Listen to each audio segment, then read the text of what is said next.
Bismillahirrahmanirrahim. Assalamualaikum warahmatullahi wabarakatuh. Bertemu kembali lagi bersama kami, KMI, di program ITCast, ITLab Podcast. Kali ini kita akan berbincang-bincang tentang seputar fikih yang akan disampaikan oleh narasumber kita, yakni salah satu dosen di Kuliatul Madinah Al-Islamiyah. Beliau yakni Ustadz Dr. Ahmad Subki LC MSc, di mana beliau akan mengupas secara tuntas tentang fikih.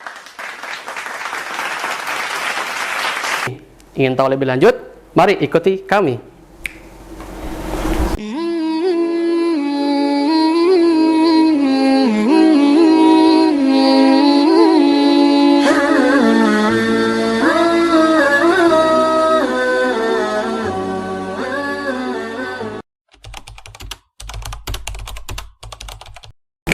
Bismillahirrahmanirrahim. Assalamualaikum Ustaz. Waalaikumsalam warahmatullahi wabarakatuh. Syukran zakallah Ustaz, udah bisa hadir di podcast kami. Ya, alhamdulillah di bulan yang sangat berkah, di bulan Ramadan ini saya sangat senang ya bisa kehadiran Ustaz untuk berbincang-bincang seputar fikih. Ya Ustaz, di masyarakat istilah fikih itu tidak asing didengarnya. Tapi kita juga agak sedikit awam tentang fikih secara mendalam gitu kan. Karena banyak sekali ikhtilaf atau perbedaan dari satu dengan yang lain tentang fikih. Kira-kira apa sih Tad, fikih secara umum itu apa sih?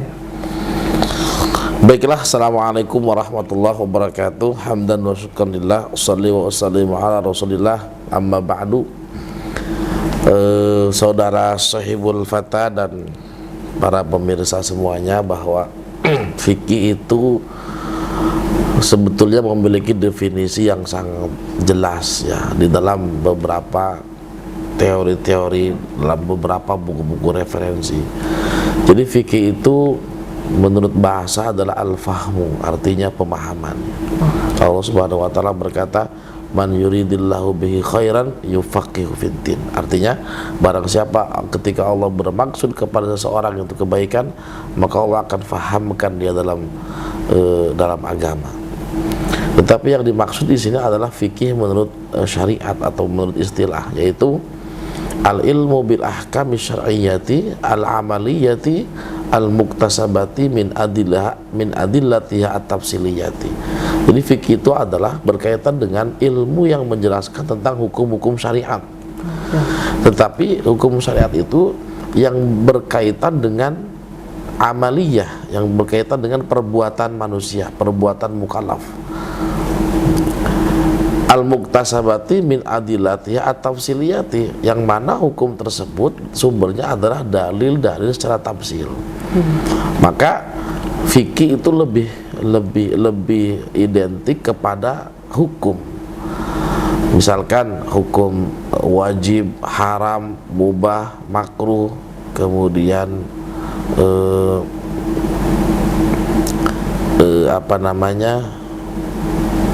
sunnah. Nah, itu adalah yang berkaitan dengan fikih itu sendiri. Jadi hukum atas perbuatan manusia itu, apakah perbuatan ini hukumnya haram atau halal atau wajib atau sunnah atau makruh atau mubah. Itu saja. Jadi tentang hukum lah, hukum perbuatan manusia itu. Jadi fikih itu lebih bisa memberikan keterangan kepada kita tentang hukum ini dan hukum itu, ya. Bisa itu haram atau ya, sunnah, wajib, makruh gitu ya. Sebagaimana yang kita ketahui tadi, bahwa ada 4 mazhab yang populer nih di masyarakat.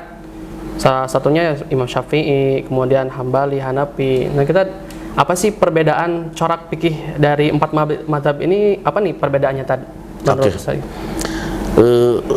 Sejauh yang saya baca itu ada Profesor Dr. Faruk Abu Zaid. Beliau adalah salah satu ulama dari Mesir. Beliau mengarang kitab namanya Asy-Syari'atul Al-Islamiyah Baina Al-Muhafizina wal Mujaddidin. Beliau di sana mengatakan atau menjelaskan tentang perbedaan corak fikih di antara 4 madhab itu, bahwa fikih yang diciptakan atau yang dijelaskan oleh madhab-madhab itu tidaklah lahir daripada ruang kosong, tetapi fikih setiap madhab itu lahir daripada konteksnya sendiri-sendiri. Artinya hukum itu dilahirkan daripada sesuai dengan konteks dari mana konteks wilayah atau daerah di mana fikih itu muncul. Yang kedua, fikih juga diciptakan atau diproduksi ada kaitannya dengan keilmuan atau kemampuan individual tersebut. Jadi fikih itu akan muncul dipengaruhi oleh konteks zaman pada waktu itu, berikut juga dipengaruhi oleh siapa mujtahidnya siapa. Oh, gitu kan. Misalkan begini, Imam Hanafi itu terkenal dengan julukan Al-Mujaddidin, tapi beliau itu terkenal dengan ahlu ra'yi. Ahlu ra'yi itu artinya dalam fikihnya Abu Hanifah selalu mengedepankan atau selalu mengeluarkan tentang logika, maka dia disebut dengan ahlu ra'yi, ahli logika. Kenapa demikian? Karena pada waktu itu di Baghdad, secara geografis, hadis-hadis yang berasal dari Mekah dan Madinah itu diperkirakan belum sampai ke Irak, belum sampai, masih di Madinah, dan sahabat jarang sekali yang berhijrah ke Irak. Akhirnya pada waktu itu Abu Hanifah dituntut oleh masyarakat untuk menentukan sebuah hukum. Maka dari itu Abu Hanifah mengeluarkan teori-teori ra'yinya atau logikanya untuk menjawab tantangan hukum pada waktu itu. Maka dari itu corak fikih Hanafi itu lebih kepada ra'yun atau pemikiran. Dan juga ulama mengatakan bahwa Abu Hanifah itu corak fikihnya adalah fikih iftiradi atau fikih spekulatif. Misalkan begini, seseorang wajib mengusap rambut itu, mengusap rambut misalkan, ya, dalam bab wuzu. Abu Hanifah mengatakan jikalau tidak ada rambutnya, ya cukup aja rambut yang ada. Kalau tidak ada lagi, ya cukuplah diusap kulitnya misalkan. Atau misalkan kewajiban membasuh tangan dari ujung jari sampai kepada siku. Nah, kalau tidak ada tangannya dari ujung sampai tengah, maka usaplah atau basuhlah yang ada saja sampai. Kalau misalkan buntung, ya usaplah yang buntungnya saja. Tapi ini beda dengan Imam Maliki. Kalau Imam Malik itu tidak mau dia. Imam Malik itu tidak menginginkan fikih iftiradi. Imam Malik itu hanya menginginkan fikih yang realistis. Kadang begini, misalkan kalau Imam Malik tanya, Imam Malik kewajiban membasuh tangan itu dari ujung sampai ke siku. Bagaimana kalau tangannya nggak ada? Kalau Imam Malik jawabannya seperti apa? Mana orangnya? Ada nggak yang tangannya nggak ada? Kalau nggak ada, saya nggak mau jawab. Itu harus dibuktikan. Tapi kalau Imam Hanafi tidak, selalu dijawab spekulatif. Padahal kan belum tentu ada orang yang seperti itu kan. Nah, itu fikihnya Hanafi. Yang kedua, fikih Maliki. Maliki itu terkenal dengan ahli hadis, dengan julukan ahlul hadis. Bahkan Imam Malik dijuluki sebagai ahli hadis. Kenapa? Karena beliau dalam fikihnya selalu melandaskan terhadap hadis-hadis Rasulullah SAW. Dan yang paling penting adalah Imam Malik selalu melandaskan corak fikihnya terhadap amalu ahlil Madinah, atau perbuatan masyarakat Madinah pada waktu itu. Jadi setiap kali dia mengeluarkan statement tentang hukum, itu pasti landasannya adalah kebiasaan orang-orang Madinah pada waktu itu. Bahkan Imam Malik mendahulukan amalu ahlil Madinah daripada hadis ahad sekalipun. Kalau ada hadis ahad itu kalau hadis mutawatir mungkin itu paling utama. Jadi hadis mutawatir, setelah hadis mutawatir itu posisinya adalah amalu ahlil Madinah. Perbuatan orang Madinah itu menurut beliau adalah satu warisan perbuatan yang otentik dari Rasulullah SAW. Ketika orang Madinah melaksanakannya, itu diotomatis Rasul pun melaksanakannya. Langsung mencontoh ke Rasul berarti ya? Iya.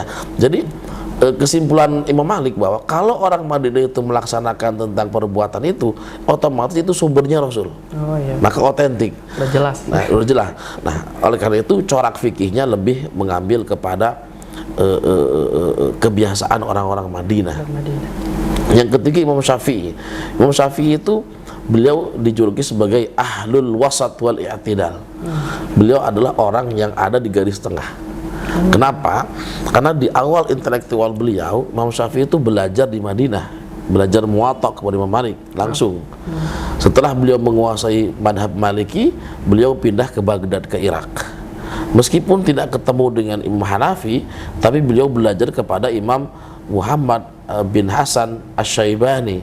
Asy-Syaibani itu adalah murid kesayangan Imam Hanafi. Artinya Imam Syafi'i itu belajar jelas dan belajar banyak tentang madhab Hanafi. Jadi beliau di samping ahli madhab Maliki dan juga ahli madhab Hanafi. Yang mana kita tahu bahwa madhab Maliki itu ahli hadis, sedangkan madhab Hanafi itu ahli ra'yi. Nah, dari sanalah beliau mengatakan, wah, ini kalau guru saya yang di Madinah itu seperti ini, ahlul hadis selalu landasannya hadis, ahli Madinah, yang di sini landasannya selalu logika, ra'yun.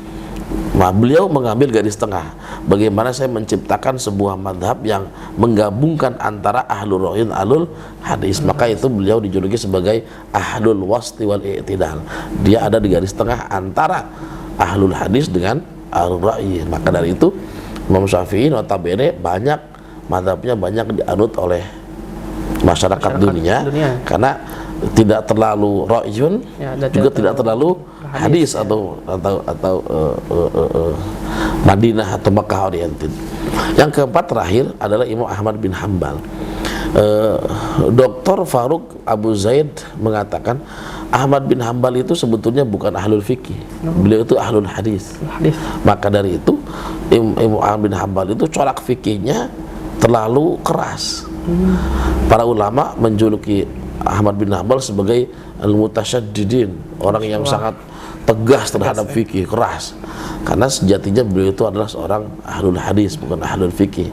Maka corak pemikirannya itu lebih kepada bagaimana fikih itu harus sesuai dengan hadis Rasulullah SAW. Maka beliau agak sedikit fundamentalis kalau Imam Ahmad bin Hanbal, meskipun beliau adalah muridnya Imam Asy-Syafi'i dalam hal keilmuannya. Bahkan Imam Ahmad bin Hanbal pernah mengatakan seperti ini, kalaulah saya tidak belajar kepada Imam Asy-Syafi'i tentang bahasa Arab, karena Imam Syafi'i itu kan jago bahasa Arab, beliau adalah seorang sastrawan, seorang ahli bahasa. Imam Ahmad bin Hanbal mengatakan begini, kalaulah saya tidak belajar bahasa Arab kepada Imam Syafi'i, 400.000 hadis yang saya miliki itu saya nggak tahu itu dipakai di mana. Masya Allah. Jadi sangat berpengaruh ketika sangat sekali. Kata beliau, kalaulah saya nggak belajar bahasa Arab kepada Imam Malik, maka 400.000 belajar bahasa Arab, saya jadi tahu, oh ini hadis ini tatbiknya ke sini, hadis ini dipakai ke sini. Itulah kata Imam Ahmad bin Hanbal. Maka kita bisa simpulkan bahwa keempat corak pemikiran, keempat mazhab ini memang cukup berbeda, tetapi yang jadi permasalahan, yang jadi titik poinnya adalah keempat mazhab ini memiliki sanad keilmuan yang sangat menyambung gitu kan. Hanafi secara tidak langsung gurunya Syafi'i, Maliki juga gurunya Syafi'i, Hambali juga muridnya Syafi'i. Artinya keilmuannya itu ada di dalam frame yang sama, hanya saja mungkin berbeda di dalam hal furu'iyah dan sebagainya. Itu saja mungkin yang bisa dijelaskan antara corak mazhab-mazhab yang ya. Dan juga kan tadi sebutnya mujtahidin ya kan, dari keempat mazhab ini. Apakah ada syarat khusus untuk jadi mujtahidin, sedangkan zaman dulu itu kan tidak ada yang menetapkan untuk menjadi syarat mujtahidin itu seperti apa gitu tadi? Iya. Cepat dong. Sebetulnya kalau kita bicara tentang mujtahid itu ini berkaitan dengan ilmu usul fikih. Karena usul fikih itu dijelaskan ada namanya hakim, ada namanya mahkum bih, ada mahkum alaih, ada mahkum fi, termasuk mujtahid. Mujtahid itu adalah orang yang berijtihad dalam bidang hukum atau dalam fikih ya.